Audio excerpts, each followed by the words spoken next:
Been a while, folks. Yep. You may be thinking to yourself, I signed up for your channel to see construction work, Michelle. Where have you been? What have you been doing? It's 2021 and there's been no videos.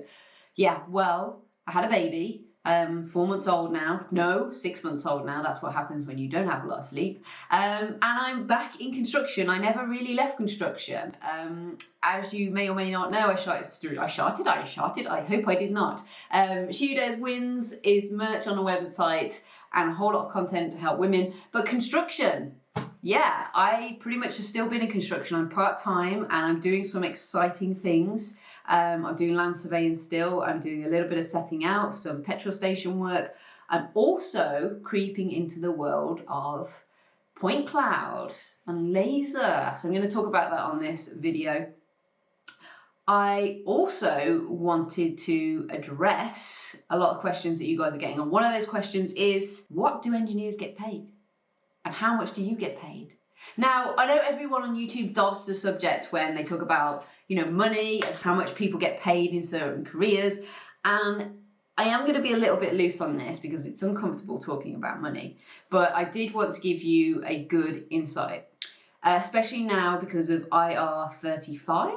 Yes, so that's kicking in and there's a ton of engineers all over the UK going, shit. Right, let's just not beat about the bush here. I am a setting out and land surveyor and I own my own business and I have a ton of overheads including survey equipment, licenses, insurances, etc., etc. So when I'm throwing these figures out there and you're employed and you're doing the maths and thinking, oh my gosh, that's an astronomical amount of money, understand there's costs involved. But in the UK at the moment, I think I've got a firm grasp on costs. So if you're an engineer in the UK and you're doing setting out or surveying and you work through an agency for a big company and you're freelance, you are probably going to earn somewhere between £250 to 400, possibly 450, depending on experience, depending on project.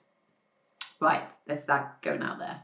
If you own your own limited company like I do, there's a bit of a crossover. You are probably going to earn somewhere between 350 to, if you're setting out surveying, I'd say like 550 top end, but it can go a lot more. And this is per day. So at the moment, I'm creeping into another part of the industry where the earnings are far greater.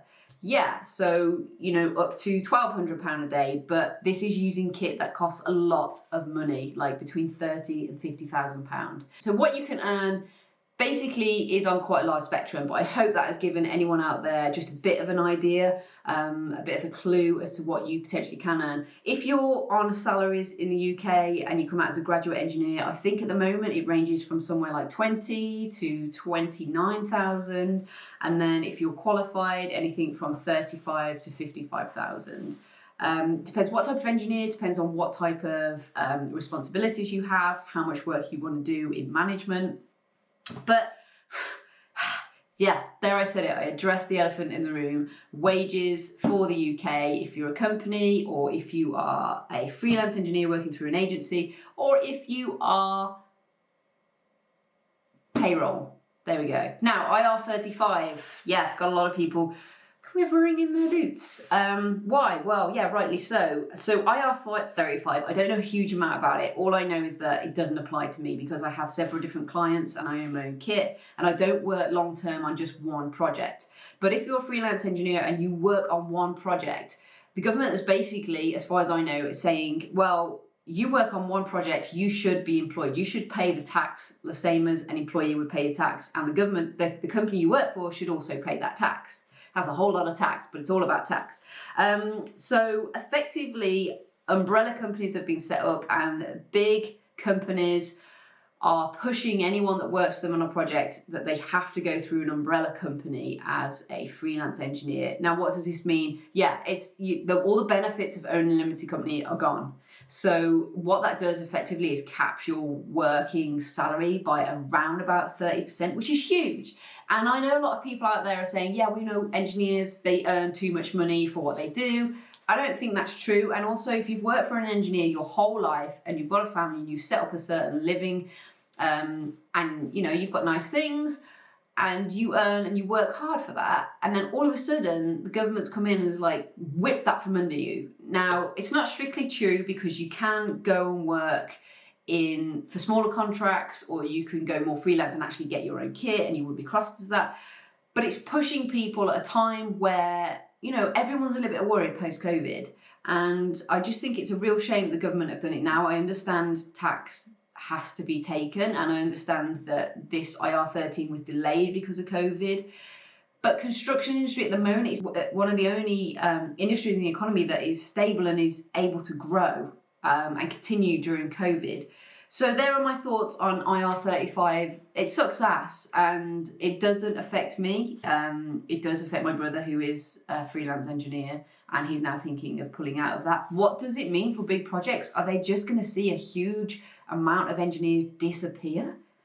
I don't know. Drop your comments below. If you are a foreign engineer, because I know there's a lot of you out there that are thinking of coming to the UK, I'd probably say now's not a great time.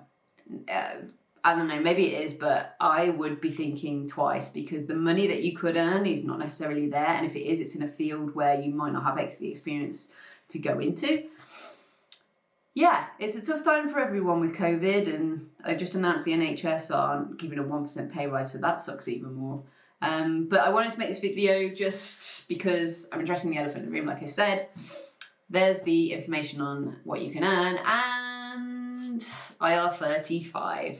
Right, next week, it might be a construction video, it might be a empowerment video, and it might be a video about side hustles. So if you're interested, click subscribe, hit the notification button, and I'm back real soon.